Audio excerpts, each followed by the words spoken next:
Tesla loses $240 million in an Autopilot wrongful death case. A Florida jury has found Tesla partly liable for a 2019 crash involving its Autopilot driver assistance system, awarding a total of $242.5 million in damages, making this one of the first major legal decisions to go against Tesla over its driver assist tech.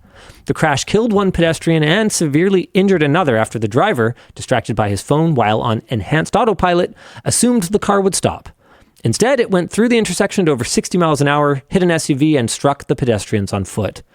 The jury pinned 2/3 of the blame on the driver and 1/3 on Tesla, pointing to Autopilot being built for highways but not locked out from other roads. Yep. Musk publicly claiming that Autopilot drove better than humans. That is a direct quote. And Tesla's history of brushing off NTSB safety recommendations after earlier fatal crashes. It is a tough question because the whole better than humans thing could technically still be true. I mean, yeah, if he was on his phone, it might have been, maybe two people would have been dead. There are absolutely humans that do this. There are humans that drive through intersections and smack into people.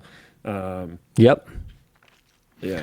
Tesla said it will appeal, calling the verdict wrong and warning that it could set back industry-wide efforts to deploy life-saving automation while maintaining that no car then or now could have avoided the crash.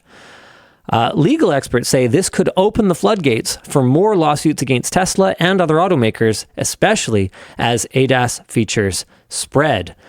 I mean, they can't yeah. be immune to it, so something's got to happen. How did this take so long is, I think, my main discussion question here, because the way, and I've been saying this for so many years, I don't object to the technology that Tesla is building. In fact, it's pretty cool. What I object to is the way that they have marketed it. Calling it Autopilot makes it sound like a lot more than what it actually is. Calling it full self-driving, even if it's a beta, makes it sound a lot more capable than what it actually is. And the way that they have deceptively marketed these products, I mean, their most recent defense in California against the false advertising claim was, well, we've been doing it this long and no one said anything. They didn't even deny it was false advertising. Yeah. How has this been excused for so long? And why did it take so long for this reckoning? Because it has significantly caused people to overestimate the capabilities of these systems, and in some cases with fatal consequences. Like I said, I don't object to the cool tech that Tesla's building, but I don't respect the way that they have marketed their products and the way that they have overrepresented them. And actions have consequences. This time it's $240 million, and there's probably going to be more. You can doge a wrench, but can you doge a fine? Says Hamnetics. Oh, man. If you had enough doge, you could doge a fine. I mean, hey, not wrong. Not wrong. If you didn't have a falling out with the tweeter in chief, then you might be able to doge a fine. Yeah. I just really don't. I don't. Obviously, this isn't done yet. You know, there's going to be plenty of appealness. I mean, this is probably going to make it all the way to the Supreme Court just because of the. I think that Tesla's not wrong. The cooling effect that this could have on development in the industry could be very strong. But Tesla has nobody to blame for that but themselves for recklessly rolling this out before it was actually ready and recklessly misrepresenting its capabilities. So this is one of those things where it's like, I don't know, what kind of a parallel can you draw to this? Also, would it? Because like their market isn't only America. Like we talked, I think it was last show about Tesla competing in that automated driving thing that was in China.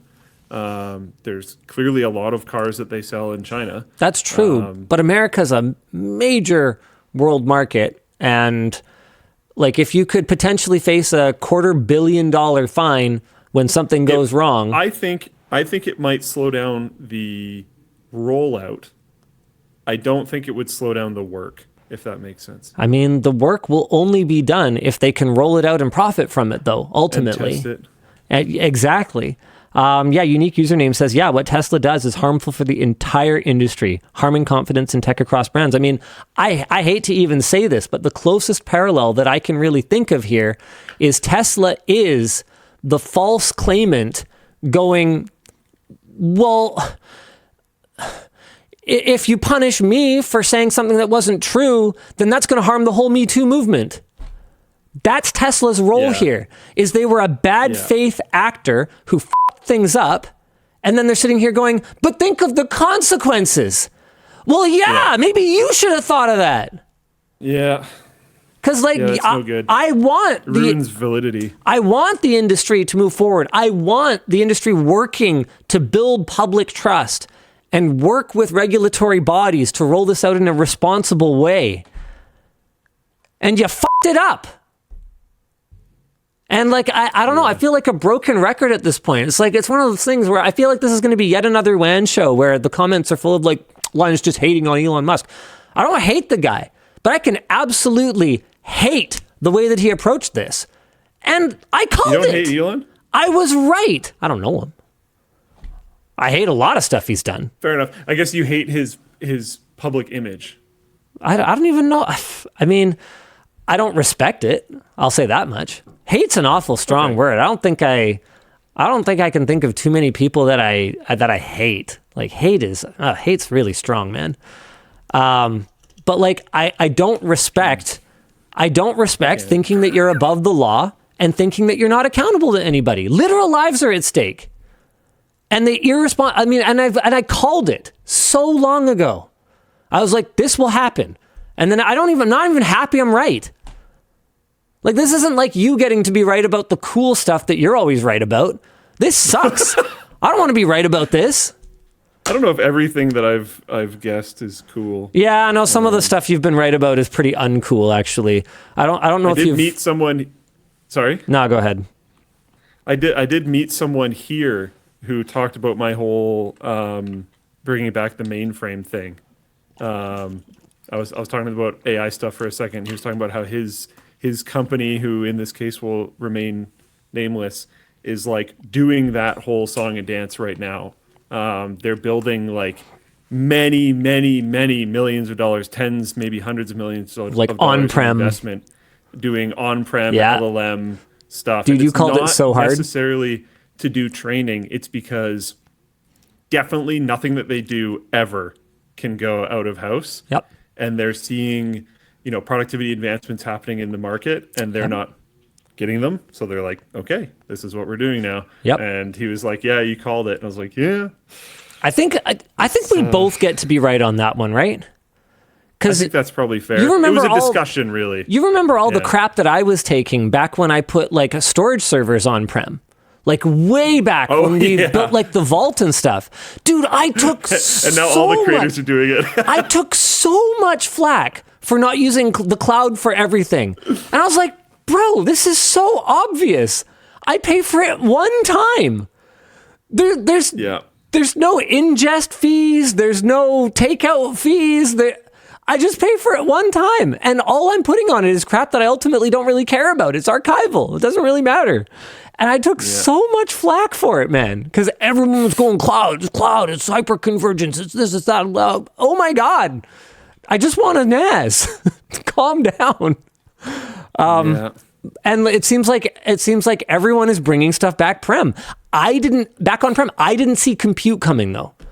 I saw storage. Storage was just kind of obvious to me because it's so not simple. You need to be qualified to administer it properly. Obviously, we had those data rot issues with the vault.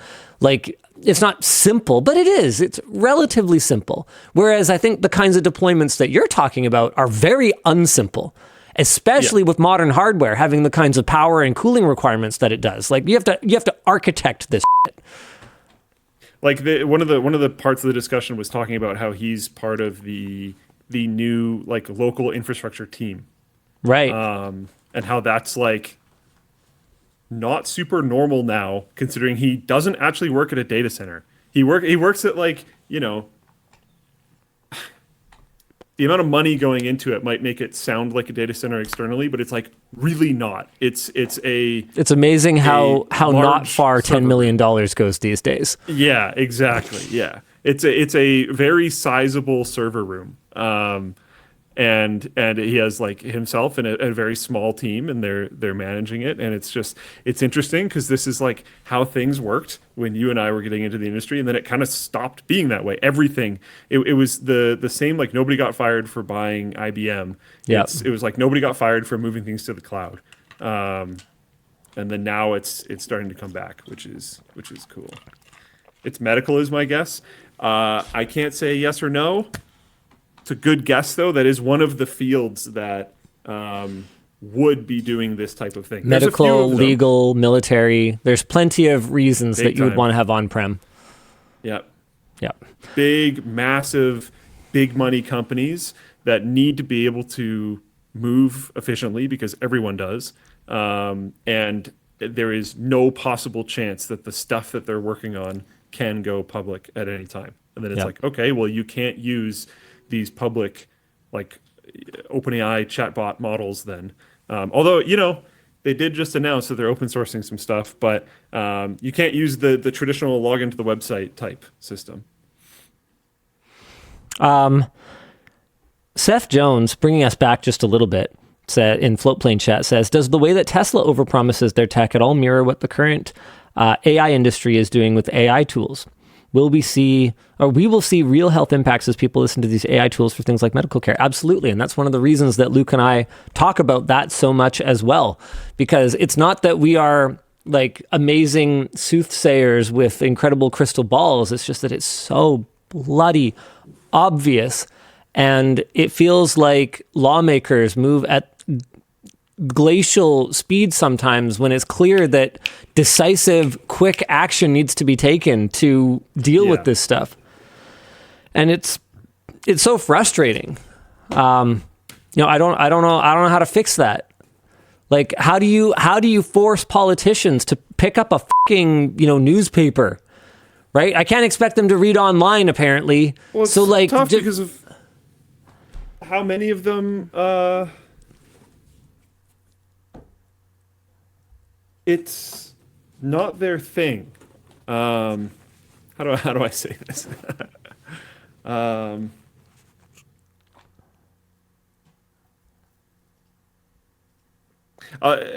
lot of country leadership all over the place is just like extremely geriatric, just to be blunt. Yeah. I guess. And it's like when like cars becoming a thing was like a big thing in your life. LLMs might not exactly be top of mind right now. It just... When you went to school and used chalk and paper. On slate. Yeah. Like... Yeah. Like, damn, dude. Like, come on. This is a big part of why LenaCon was cool. Is... Yeah. Literally just because... this is more of the stuff that like she grew up with as the topical thing at the time. I'd like to once again extend an invitation to LenaCon to come move to Canada and be our prime minister. Yeah. I'm just saying, I will personally run your campaign to be prime minister of Canada. I'll help. I'll volunteer. To be clear, I don't think Carney's done anything particularly egregiously offensive to me yet. I just rather Lena. We're on a first name basis. I call her Lena. Oh yeah, okay. Yeah. She calls me Linus. It's our thing.